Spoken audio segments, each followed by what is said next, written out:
guys na ingredients para sa ating gagawin na cheese war for today's video. Ayan, syempre meron dito tayong flour. So, hindi tayo nakakagawa ng mga bread or pastry product kapag wala tayong flour.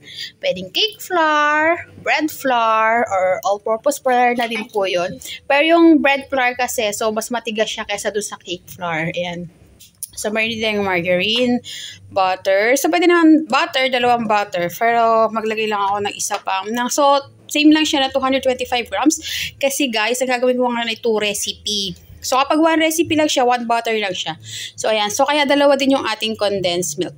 And then, syempre, ito hindi peanut butter, kundi, ayan, ay baking powder. Then, syempre, yung salt, pambalance ng taste ng ating gagawing product for today's video. Ayan. And syempre, yung ating star of the day. Ayan, yung cheese natin.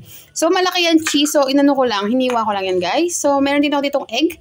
So, unfortunately, ay isang piece lang ang gagamitin natin kapag 1 recipe lang. So, maliit siya, kaya ginawa kong dalawa. Times 2 siya dahil nga 2 recipe yung gagawin natin, guys. So, ito yung ating pan na gagamitin. Ayan. Ayan, nakita nyo naman yung pan natin gagamitin. So, medyo malaki siya, kaya dinoble ko yung recipe na gagawin. And then, syempre, meron tayo ditong chip na vanilla lang yan. So, optional lang yan, guys. So, pwede kayo hindi maglagay. Ayan. Okay, so first natin gagawin, i-grease muna natin yung ating gagawing pan. Ayan. So yung next step natin dito, ayan, itong pinapahid ko is lard. Ayan yung tulog na mantika. Ayan. Ayan. And then, pagkatapos nyan, optional lang tong next step na to. Pwede naman ito rin. Pwede natin siyang i-dust ng flour. Pero gagamit tayo ngayon ng wax paper kasi meron naman tayong wax paper.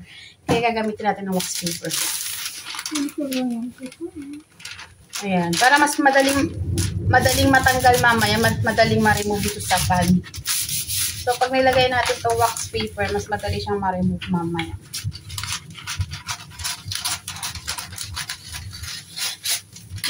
Ayan, so lagay lang natin yan. Pero, pwede rin naman nga, maglalagay kayo ng flour, yung lard na yon.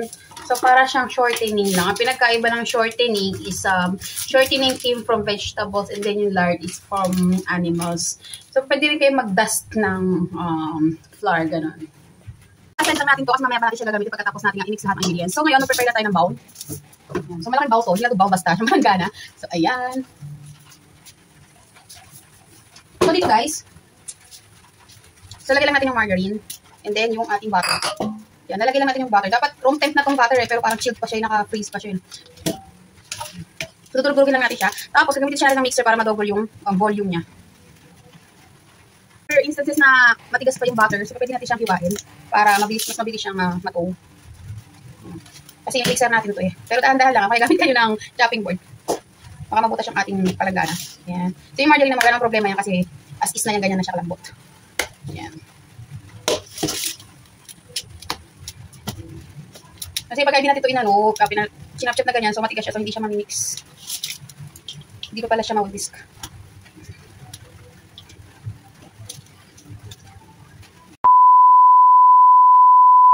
Mag-unboxing muna pala ako kasi in-order ko to. So actually, meron ako talagang mixer. So sobrang laki naman dun sa aming planetary mixer. So ito naman, meron ako dati nitong ganito, nakadalawa na ako. Kaso kapag nag-upload ako, syempre nakapabayaan yung mga gamit. Kaya ayan. So nag-order ulit ako. So hindi ko naman lagi ginagamit kasi yung mixer na ganito kasi hindi na ako gumagawa ng cake masyado. So pang birthday lang sa pamilya, saka lang akong gagawa ng cake. So ito naman ay itong emergency purposes lamang. Ayan. So kaka-order ko lang sa Shopee. So tagal na ito dumating, pero hindi ko pa nagagamit yan. So mura lang siya guys. Hindi naman siya pang matagalan kasi syempre, pag di mo naman lagi gagamitin, pwede na. Yan. So mga 300 plus lang to. 300 plus. Yan. So hugasan muna natin at saka natin start na tayo. So mag-start na tayo mag-whisk ng ating hanggang madobo lang yung ating volume ng ating butter margarine.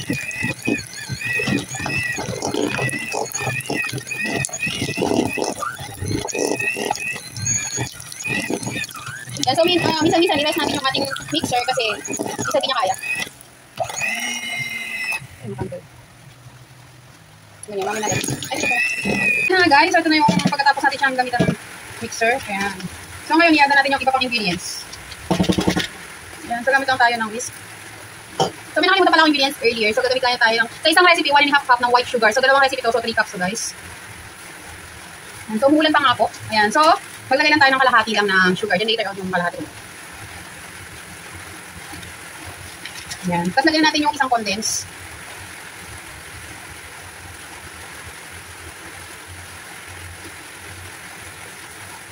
And then, yung ating flour. So, kalahati lang din yung ating lalagyan muna na flour. So, gagamitan siya natin ng sifter para matanggal yung mga buo niya dito. So, maganda yung may sifter ka guys. So, hindi ka na magkasala mamaya pagkatapos.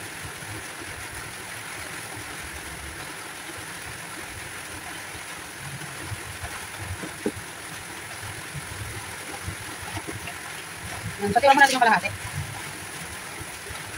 So, pwede natin siyang haluin guys.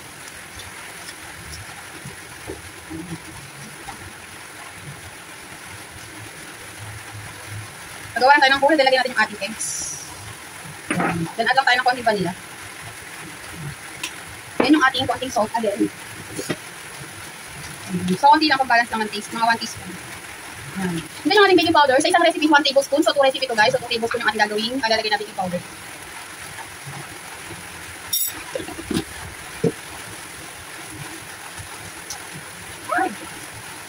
So, ang messy ah.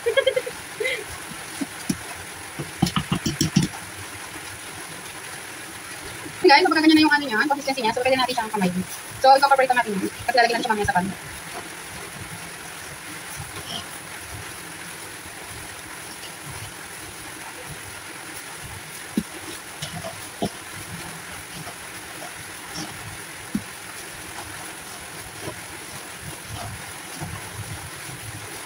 Yan. So, hindi pa yan okay. So, ganyan, lalagyan natin yung ating kalahating cheese.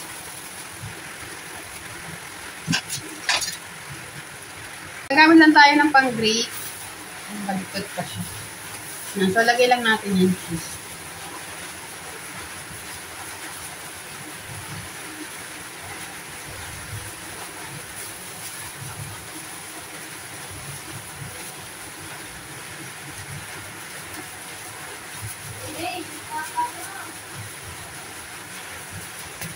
Then, so, tira natin yung kalahati kasi pang tatappings natin siya.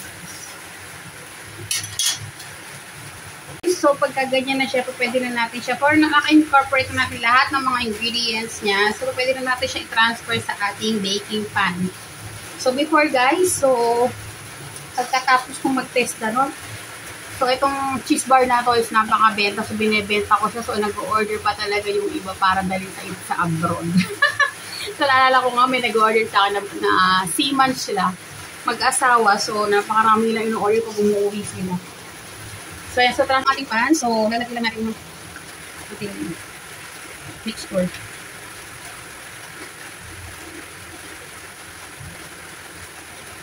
Yan.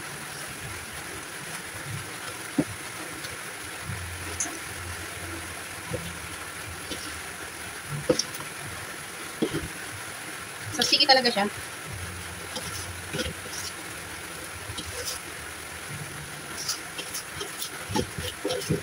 So, ito naman kaya ako naman ginawa is may nag-order din. So, dito sa may warehouse sa amin, malapit sa amin, may nag-order.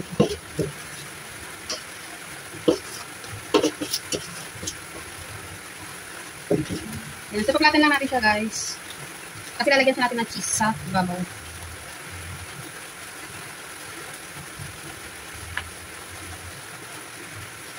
So, ikatan natin hanggang matira yung ating dough cutter.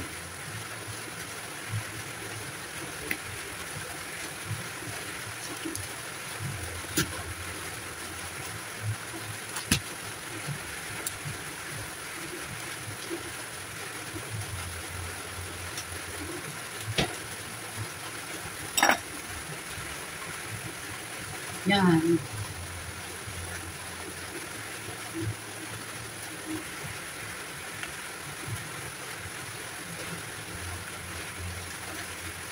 Yan. So, pag natin na natin siya, guys, so pwede natin lagyan ng cheese sa ibabaw. And so, ayan, guys. So, lalagyan natin yung ating toppings. So, kunin lang natin yung ating pag-grate and then lagyan lang natin yung so, i-cover lang natin yung taas ng cheese kasi nga ito ay cheese bar. Hindi na tumigil yung ulag sa labas.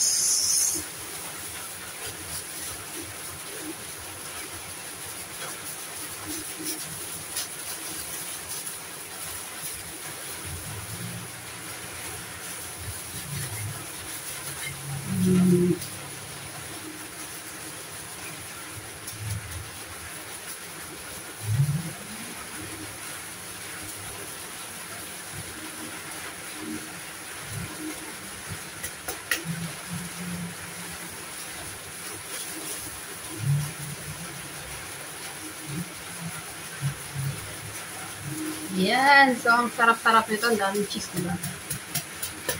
So, hindi ko na ito lalagay lahat. So, pwede na yan, guys.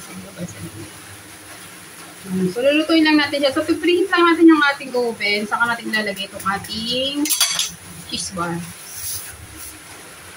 Guys, so, pagkasalang ko nga niyan, siguro mga 45 minutes ko siyang sinalang. Ayan. So, ayan. Ka-perfect man. Uy! Ready na for cutting. And then, syempre, lalagyan natin yan sa stub. Yan. So, kung meron mga clamshell or top, kung kahit saan nyo, pwede mga, kahit paper plate. Ayan. Guys, ito na yung finished product. Ayan. So, tingnan nyo guys, pagka meron siyang parchment paper, so mas madali lang siyang matatanggal. So, hindi naman natin siya pwede buhatin ganyan. So, gagawin natin ay magagamit tayo ng isang pan. So, ganyan na lang. At saka itutuwad natin yan guys. 1, 2, 3, and go.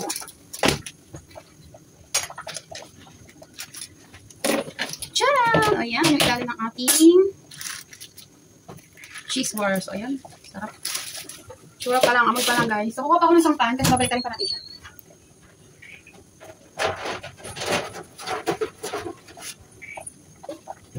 Kukuha pa tayo ng isang pan. Ayan. So, para doon sa may taas natin ng cut natin siya. Ayan. So, balikan lang natin yan, guys. So, ayan. Tcharam! Na, diba? Ganun lang. So, ikakat na natin siya ngayon, then lalagyan natin siya sa ating container.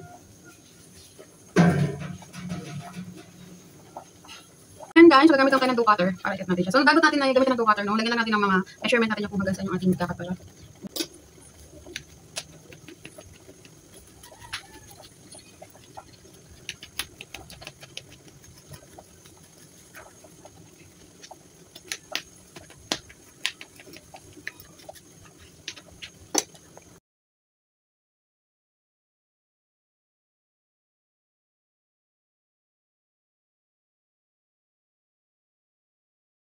Na nga ang ating video for today. Ayan. Thank you for watching, guys. Stay tuned for my next cooking series. Ano pa kaya maluto ko?